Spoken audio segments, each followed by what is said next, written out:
இங்க நம்ம தூங்கும் போது ரொம்ப டீப்பா நம்ம தூங்கும் போது நம்மளுடைய இந்திரியங்கள் வேலை செய்யாது, மனம் வேலை செய்யாது. ஒரு காலையில எந்திரிச்ச உடனே டீப்பா நம்ம தூங்கி எந்திரிச்சா ஒரு ஃப்ரெஷ்னஸ் நம்ம ஃபீல் பண்ணுவோம்.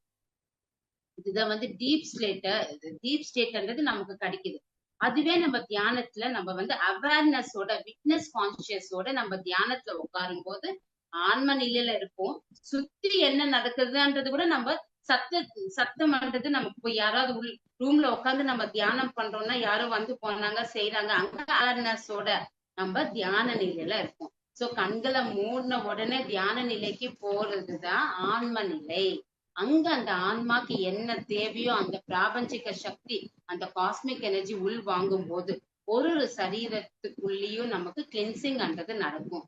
சோ இது எல்லாமே இந்த கோஷங்கள் நான் சரியா இருக்கேன்னா, சரியான உணவு சாப்பிடுறேன்னா, சரியான தியானம் பண்றேன்னா, சரியான எது தேவையோ தேவை இருக்கிற விஷயங்கள் மட்டும் நான் உள் வாங்குறேன்னா, அதுக்கப்புறமா நான் என்னோட புத்தி சரியான விஷயங்கள் சேகரிக்குதா, அதுக்கப்புறமா நான் ஆனந்தமா இருக்கேன்னா, தூக்கத்திலயும் நான் ஆனந்தமா இருக்கணும், தியானத்திலயும் நான் ஆனந்தமா அந்த ஒரு ஆன்ம சக்தி ஆன்ம நிலையில நான் இருக்கேனான்றது இது எல்லாமே நம்ம கையில தான் இருக்கு.